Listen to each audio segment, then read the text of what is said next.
जो माहौल है कांग्रेस के पक्ष में है, ना सिर्फ मेरे क्षेत्र में लेकिन प्रदेश भर में। बीजेपी के कार्यप्रणाली लोग देख चुके हैं, केंद्र सरकार की परफॉर्मेंस देख चुके हैं, भाजपा राजस्थान में विपक्ष में क्या किया क्या नहीं किया वो भी देख चुके हैं।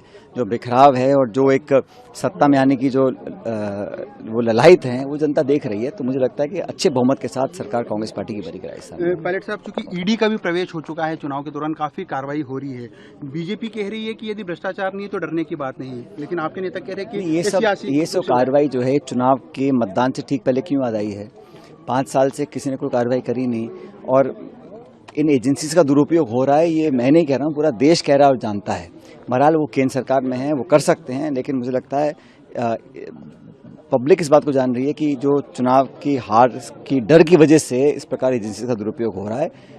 पब्लिक कांग्रेस पार्टी के साथ। पायलट साहब, एक दूसरा सवाल बड़ा ये था कि बीजेपी ने अब तक टोंक में, सरदारपुरा में और जो प्रमुख जगह है जहाँ पर बड़े कैंडिडेट उतरे कांग्रेस के, वहाँ पर अब तक प्रत्याशी नहीं घोषित कर पाए। कारण क्या लगता है आपको? ये तो सवाल आप उनसे पूछिए, मैं तो अपना नामांकन मैंने भर दिया। अब जो भी उम्मीदवार होंगे हम उनसे सामने चुनाव लड़ेंगे और जनता जनार्दन है, जो निर्णय जनता करेगी वो स्वीकार होगा। विधानसभा चुनाव में इस बार बीजेपी ने कोई फेस डिक्लेयर नहीं किया, हालांकि कांग्रेस ने भी नहीं किया। किस तरह देखते हैं आप इसको? इसमें देखने की बात क्या हो, तो उनका निर्णय बीजेपी का। हमारी पार्टी ने कभी ऐसा ट्रेडिशन भी नहीं रही है।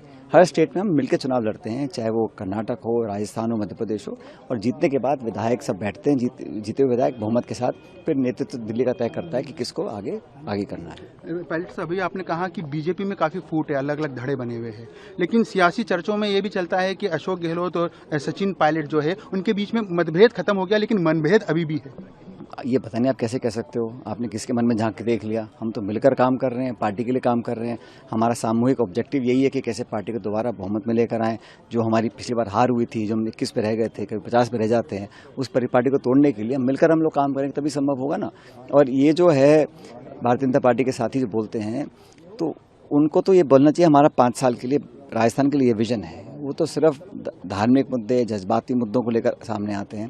परफॉर्मेंस और युवाओं के लिए, किसानों के लिए जो उन्होंने काम किया होता तो उसके आधार पर चुनाव लड़ते, तो मैं उस बात को मानता हूं। एक लास्ट सवाल है मेरा पायलट साहब, क्योंकि पिछले विधानसभा चुनाव की यदि बात की जाए, आप पीसीसी चीफ थे, उस दौरान अधिकतर कांग्रेस के कार्यकर्ताओं के मन में था कि सचिन पायलट मुख्यमंत्री बनेंगे। बीजेपी के जितने भी गुजर कैंडिडेट थे उनमें से एक भी नहीं जीत पाया।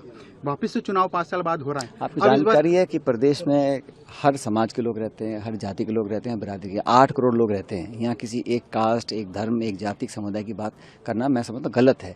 पार्टी की विचारधारा होती है और 2 संगठन है और जनता को तय करना है कौन सा संगठन बेहतर है। पिछली बार हमने मेहनत कर पार्टी को इस लायक बनाया कि सरकार हम लोग बनाने में कामयाब हुए। दोबारा हमारी वो कोशिश है।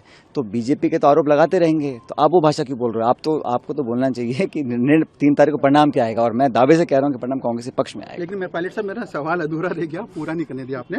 सवाल ये था कि पिछली बार जो कुछ हुआ उसके बाद फिर जिस प्रकार से 5 साल तक मतभेद चलते रहे, खड़गे जी ने कहा, राहुल गांधी जी ने कहा, खड़गे जी ने कहा कि मेरे को कहा सचिन पायलट जी माफ करो, भूलो, आगे बढ़ो।